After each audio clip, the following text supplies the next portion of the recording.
ملاحظہ ہو مکالمہ بر علوم دینیہ و عصریہ۔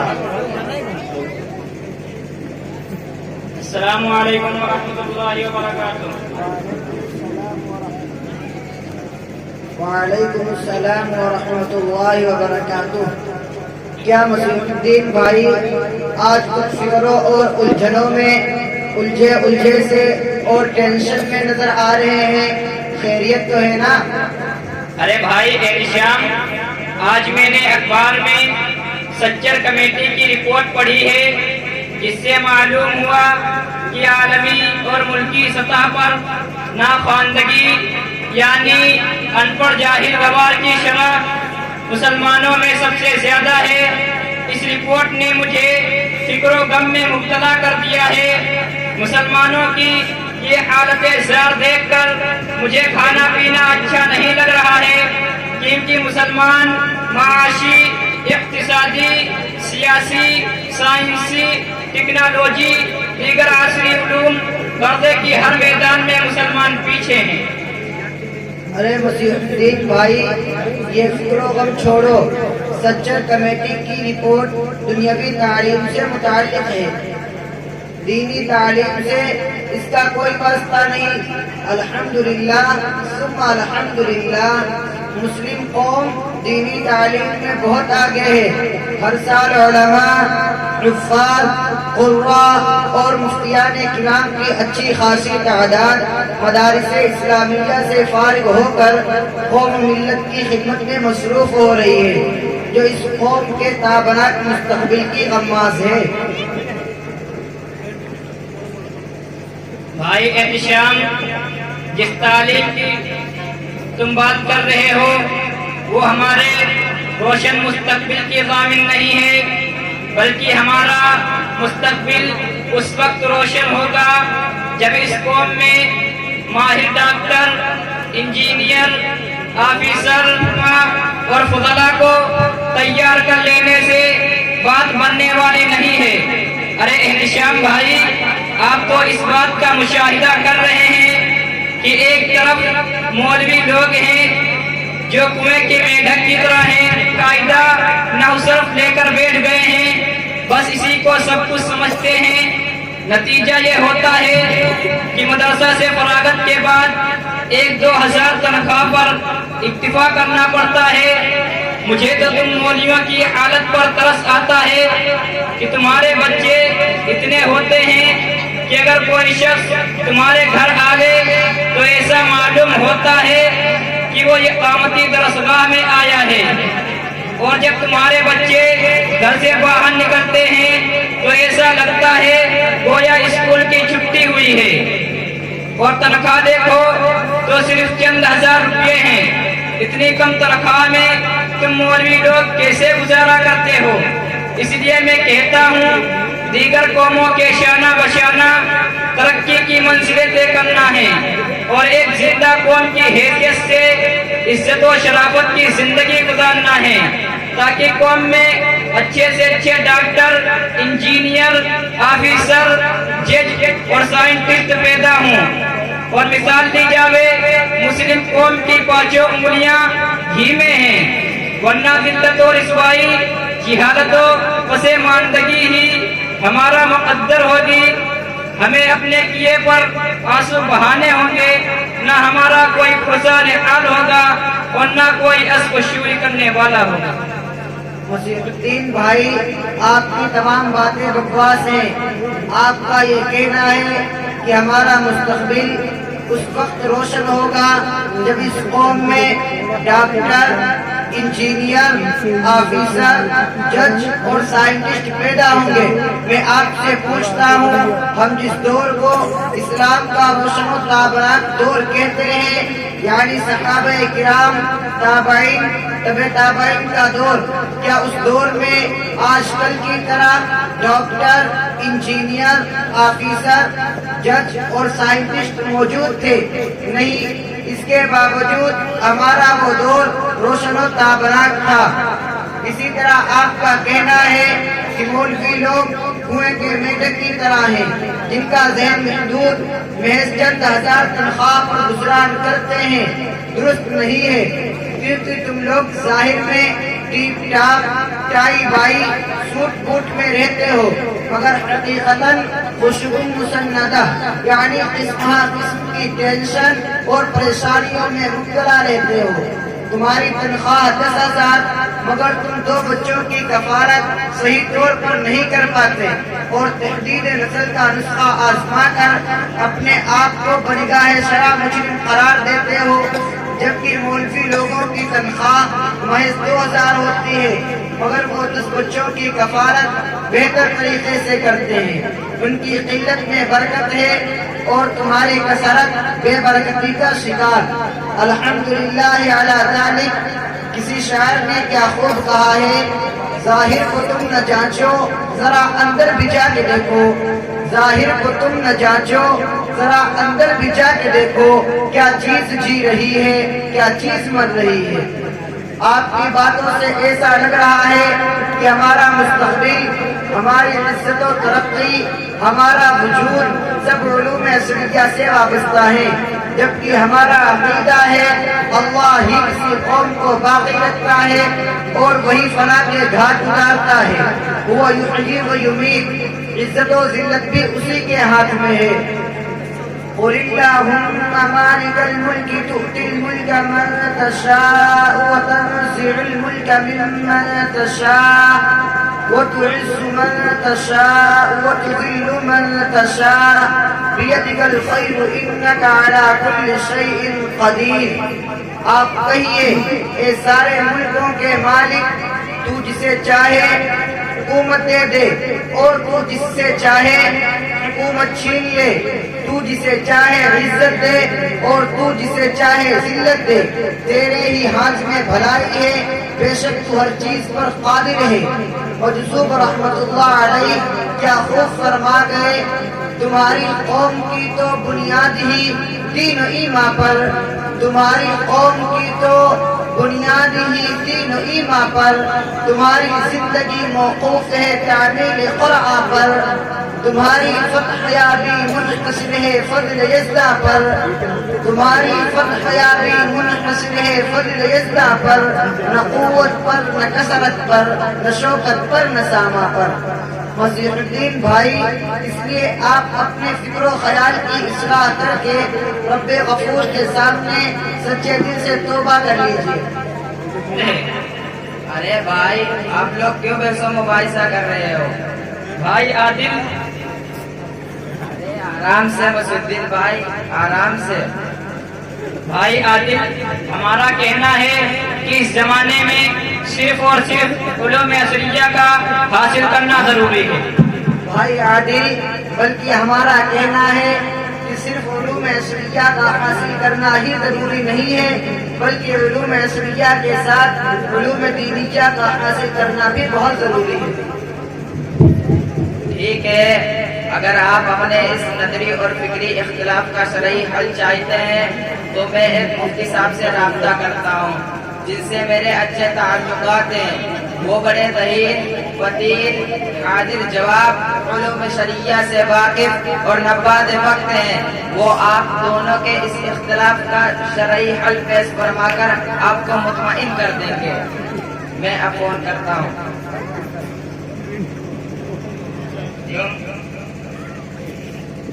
مفتی صاحب السلام علیکم، میں عادل بول رہا ہوں۔ حضرت مفتی صاحب، یہاں ایک مسئلہ پر بحث چھڑ گئی ہے، اگر آپ رحمت کر کے تھوڑی دیر یہاں آ جاتے تو بڑا ہی اچھا ہوتا۔ آئیے۔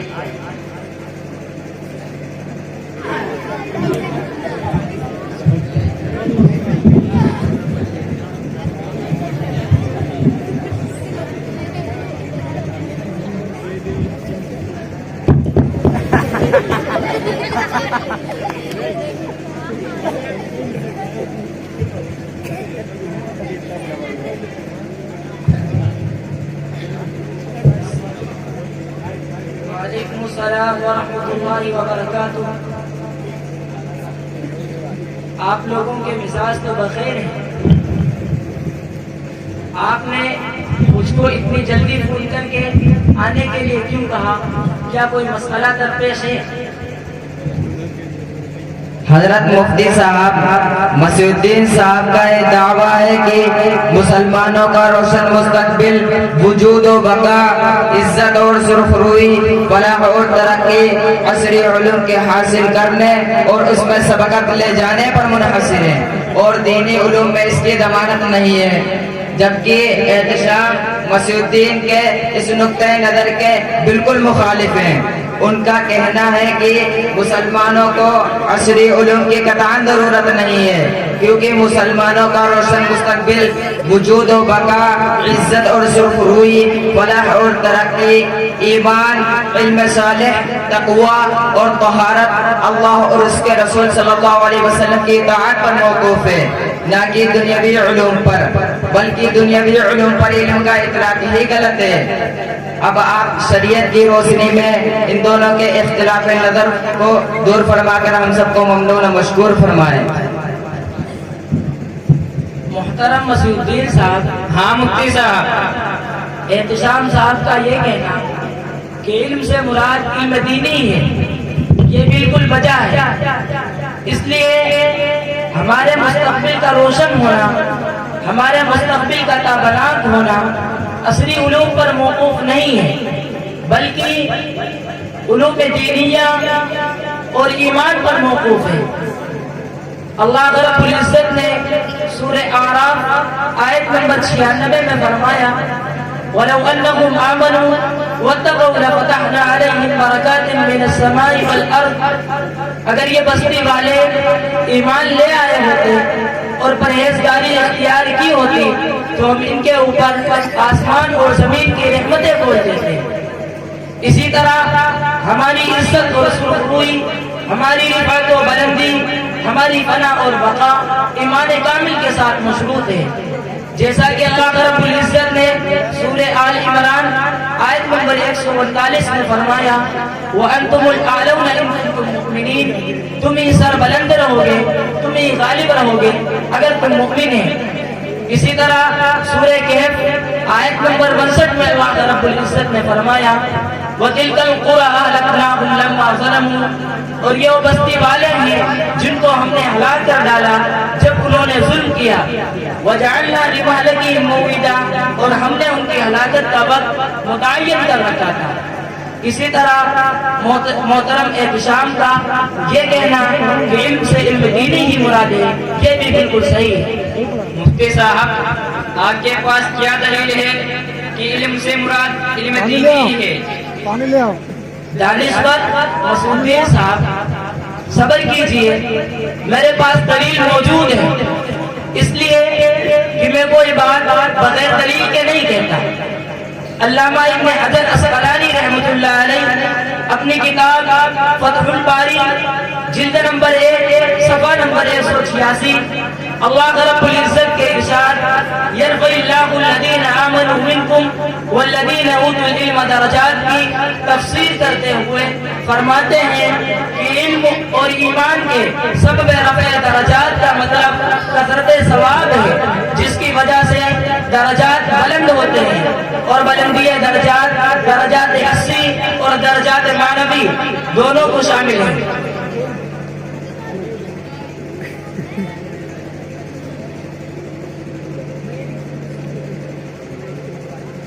بلندی درجات درجات حسی اور درجات معنوی دونوں کو شامل ہے، یعنی اللہ رب العزت اہل علم اور اہل ایمان کو دنیا میں بھی اونچے مقام اور مرتبے اور مقبولیت عامہ سے نوازتے ہیں، اور آخرت میں بھی اللہ رب العزت اس کا مقام بلند بالا ہوگا۔ علم سے علم دینی ہی مراد ہے، اس کا مدار علم حدیث، علم تفسیر اور علم فقہ پر ہے۔ ما فی فتح الباری لابن حجر الاسقلانی کی رحمہ اللہ المراد بالعلم العلم الشرعی الذي يفيد ما يجب على المكلف من امر دينه في عباداته ومعاملاته، والعلم بالله وصفاته وما يجب له من القيام بامره وتنزيهه عن النقائص، ومدار ذلك على الحديث والفقه والتفسير۔ علم سے علم دینی کے مراد ہونے پر صحیح مسلم اور سنن ابن ماجہ کی یہ دونوں حدیثیں بھی شاہد ہیں۔ جناب رسول اللہ نے فرمایا من سلک طریقا یلتمس فیہ علما سہل اللہ لہ بہ طریقا الی الجنہ، جو شخص کسی ایسے راستے کا متلاشی ہو جس میں وہ علم دین حاصل کرے تو اللہ رب العزت اس کے لیے جنت کا راستہ آسان فرما دیتے ہیں۔ اسی طرح دوسری حدیث میں فرمایا طلب العلم فریضۃ علی کل مسلم، ہر مسلمان پر علم دین کا حاصل کرنا فرض ہے۔ ان دونوں حدیثوں میں جس علم کا ذکر ہے اس سے مراد علم دینی ہی ہے، نیز عرف اور عادات میں بھی علم سے علم دینی ہی مراد ہوتا ہے، اور جن فنون کو لوگ علم سے موسوم کرتے ہیں ان کے جاننے والوں کو حافظ صاحب، عالم صاحب، قاری صاحب نہیں کہا جاتا، بلکہ ان کو انہی فنون کی قریب منسوب کر کے ڈاکٹر صاحب، انجینئر صاحب، وکیل صاحب کہا جاتا ہے۔ الغرض علم سے علم دینی کا مراد ہونا نہ کہ صرف کتاب اللہ سے ثابت ہے، نہ کہ صرف سنت رسول اللہ سے ثابت ہے، بلکہ عرف اور رواج بھی اس پر شاہد ہے، اور اس میں کوئی دو رائے نہیں ہے۔ اگر اس میں کوئی دو رائے ہے تو اس میں اختلاف نہیں بلکہ خلاف ہے۔ لیکن ان تمام باتوں کے باوجود ہمارے مستقبل کا روشن ہونا، ہمارے مستقبل کا تابناک ہونا، ہماری عزت اور سرخروئی، ہماری رفعت و بلندی، ہماری فلاح اور ترقی ایمان اور طاعت اور علوم دینیہ کے ساتھ وابستہ ہے۔ لیکن اس حقیقت کا انکار نہیں کیا جا سکتا کہ علوم عصریہ کا حاصل کرنا نہ کہ صرف مباح اور جائز ہے بلکہ فرض کفایہ ہے۔ اللہ رب العزت نے ارشاد فرمایا وَعَلَّمْنَاهُ صَنْعَةَ لَبُوسٍ لَكُمْ، اسی طرح دوسری جگہ فرمایا وَعَلَمْنَا لَهُ الْحَدِيدَ سے صنعت زرہ سازی، اور اسی طریقے سے وَأَصَلْنَا لَهُ عَيْنَ الْقِطْرِ سے مختلف مصنوعات مثلا برتن اور دیگر ضروری اشیاء کی صنعت، اور اسی طرح وَيَصْنَعُ الْفُلْكَ بِأَعْيُنِنَا سے جہاز اور کشتی سازی وغیرہ کی صنعت کی اباحت، اور اللہ رب العزت کے قول وَهُوَ الَّذِي مَرَجَ الْبَحْرَيْنِ هَذَا عَذْبٌ فُرَاتٌ وَهَذَا مِلْحٌ أُجَاجٌ وَجَعَلَ بَيْنَهُمَا بَرْزَخًا وَحِجْرًا مَحْجُورًا، اور اسی طرح مرج البحرین یلتقیان بینہما برزخ لا یبغیان سے سائنس اور ٹیکنالوجی کی تعلیم کی اہمیت اور افادیت ثابت ہوتی ہے۔ اپنی بات کو مختصر کرتے ہوئے خلاصہ کلام بیان کرتا ہوں کہ علم دین کا حاصل کرنا فرض عین ہے، اور علوم عصریہ کا حاصل کرنا نہ کہ صرف جائز اور مباح ہے بلکہ فرض کفایہ ہے، کیونکہ ہمارے اور غیروں کی ترقی کے اصول جدا جدا ہیں۔ غیر چونکہ احکام شریعت کے مکلف نہیں ہوتے ہیں، اس لیے انہوں نے دنیاوی ترقی کے جو غیر شرعی اصول اپنا رکھے ہیں، تو ان لوگوں پر اس کا دنیا میں کوئی وبال نہیں ہوگا اور وہ ترقی کرتے ہوئے چلے جائیں گے۔ لیکن مسلمان چونکہ احکام شریعت کے مکلف ہیں، اس لیے اگر وہ دنیاوی ترقی کے لیے غیر شرعی اصول اپنا کر کے ترقی کرنا چاہیں گے، اولاً تو وہ ترقی کر ہی نہیں سکیں گے، اگر وہ ترقی کر بھی لے گئے تو وہ ترقی پائیدار نہیں ہوگی۔ ٹھیک ہے مفتی صاحب، بات ہماری پوری طریقے سے سمجھ میں آ گئی ہے۔ اب انشاءاللہ ہم علوم عصریہ کے ساتھ ساتھ علوم دینیہ کو بھی حاصل کریں گے۔ ٹھیک ہے مفتی صاحب، اجازت دیجیے، چلتا ہوں۔ ٹھیک ہے، وعلیکم السلام ورحمۃ اللہ وبرکاتہ۔